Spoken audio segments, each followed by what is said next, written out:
അസ്സലാമു അലൈക്കും വറഹ്മത്തുള്ളാഹി വബറകാതുഹു. അൽഹംദുലില്ലാഹി റബ്ബിൽ ആലമീൻ.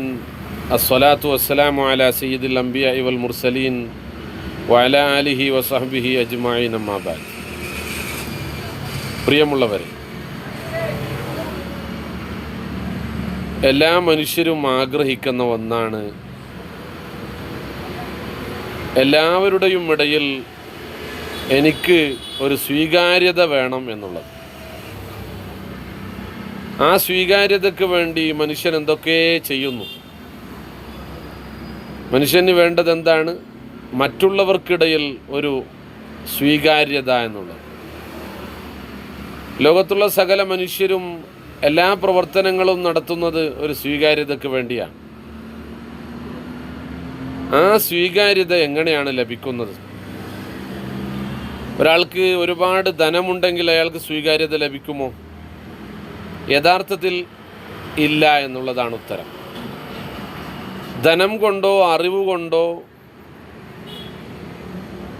ശക്തി കൊണ്ടോ ഒരാൾക്ക് ഒരിക്കലും ഭൂമിയിൽ സ്വീകാര്യത ലഭിക്കില്ല. പ്രത്യേകിച്ചും മനുഷ്യർക്കിടയിൽ സ്വീകാര്യത ലഭിക്കുകയില്ല. മനുഷ്യർക്കിടയിൽ സ്വീകാര്യത ലഭിക്കണമെങ്കിൽ മനുഷ്യരെ നാം സ്നേഹിക്കണമെന്നുള്ളതാണ്. അത് മൃഗങ്ങൾക്കിടയിലും സ്വീകാര്യത ലഭിക്കണമെങ്കിൽ മൃഗങ്ങളെ നാം സ്നേഹിക്കണമെന്നുള്ളതാണ്. വിശുദ്ധ റസൂൽ സല്ലല്ലാഹു അലൈഹി വസല്ലമ തങ്ങൾ പറയാണ്, മനുഷ്യർക്കിടയിലുള്ള സ്വീകാര്യത സ്നേഹം കൊണ്ട് മാത്രമേ നേടിയെടുക്കാനാവൂ എന്നുള്ളതാണ്. ഒരു വിശ്വാസിയെ സംബന്ധിച്ചിടത്തോളം അവൻ്റെ വിശ്വാസത്തിൻ്റെ മാധുര്യം അവനിക്ക് ലഭിക്കുന്നത് മനുഷ്യരെ സ്നേഹിക്കൽ കൊണ്ടാണ് എന്നാണ് വിശുദ്ധ റസൂൽ മുഹമ്മദ് മുസ്തഫ തങ്ങൾ പറഞ്ഞിട്ടുള്ളത്.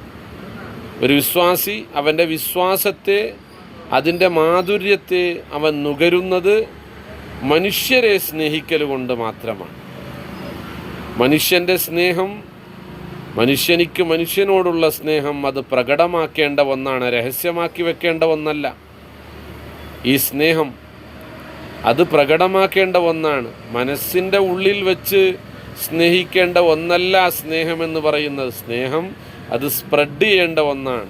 ലവ് എന്നുള്ളത് സ്പ്രെഡ് ചെയ്യേണ്ട ഒന്നാണ്. ഹബീബായ നബി തങ്ങളുടെ കാലത്തൊരു സ്വഹാബി പുണ്യ നബിയോട് പറയാണ്, നബിയെ, ഞാൻ എൻ്റെ സഹോദരനെ സ്നേഹിക്കുന്നു. അപ്പോൾ അള്ളാൻ്റെ റസൂൽ അവരോട് ചോദിച്ചു, നിങ്ങൾ ആ സ്നേഹത്തെ അദ്ദേഹത്തോട് അറിയിച്ചിട്ടുണ്ടോ എന്നാണ്. അതുകൊണ്ട് നിൻ്റെ സ്നേഹത്തെ നിൻ്റെ സഹോദരനെക്കൊള്ള അറിയിക്കുക എന്ന് നബിയുനാ റസൂലുള്ളാഹി സ്നേഹിക്കാൻ നമുക്ക് തൗഫീഖ് ചെയ്യട്ടെ.